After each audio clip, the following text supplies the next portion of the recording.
Når frosten bider og isen lægger sig på søen, kan det være ret umuligt at fiske på den normale vis. Ja, det kan jo stoppe helt.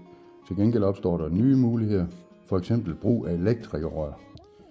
Vi har her på Motorop nu lavet en 3 rør, som ligger henne ved toiletbygningen, som man er velkommen til at bruge. Vi vil lige her lave en lille introduktionsfilm, der viser, hvordan man gør, og også lidt om, hvordan man ikke gør. Elektrikerrøret er en 7-8 meter langt og lavet af mindre stykker, som er sat sammen med en muffe og noget tape i dette tilfælde her. I enden skal der være en gaffel, og her har vi brugt en stangholder.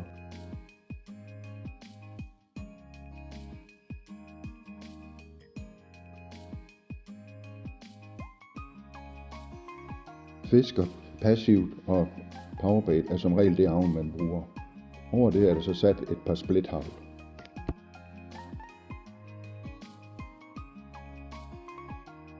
Linen fast i gaflen ved det første splithavl. Bolden slås fra, og man er klar til at skubbe røret ind under isen.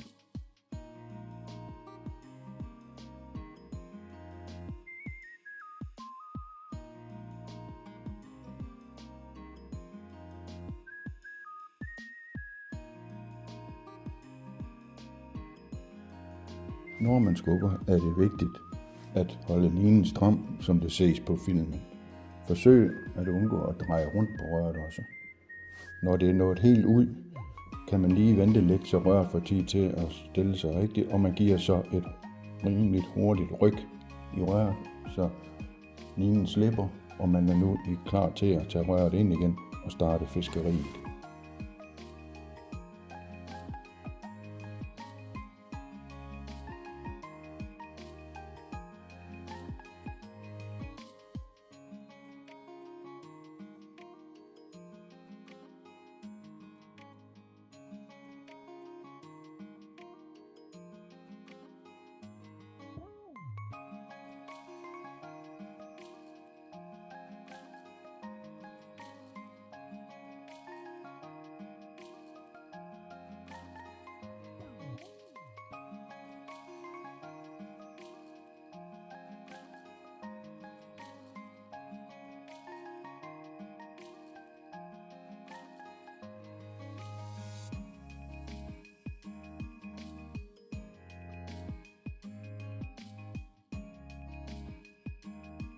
Da vi ville lave den her film, var det ikke meningen, der skulle fiskes overhovedet.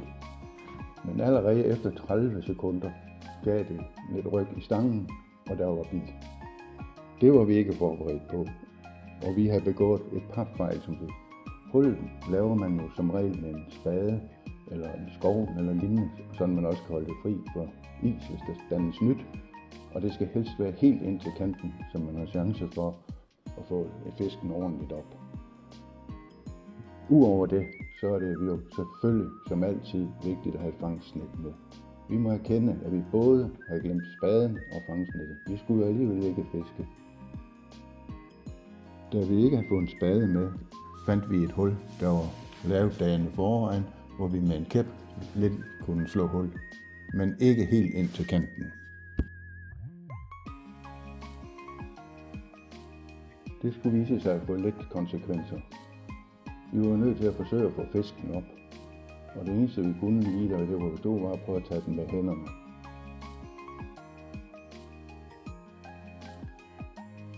Bemærk i øvrigt, hvordan stangen holdes, mens der kæmpes med fisken. Man skal selvfølgelig undgå at få linen til at glide alt for meget mod iskanten, da det kan ske den over.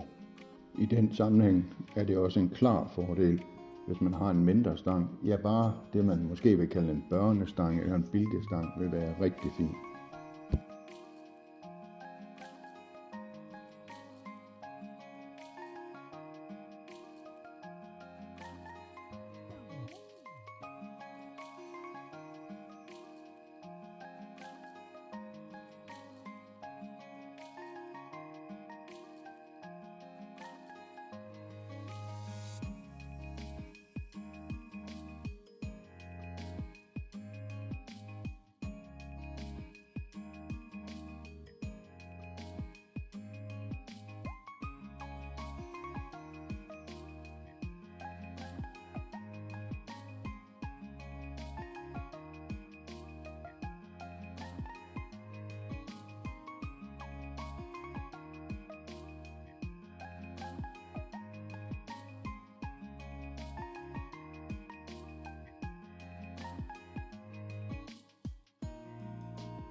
Ups, det kunne være gået galt, men det endte nu bare med en våd sok og en kold hånd.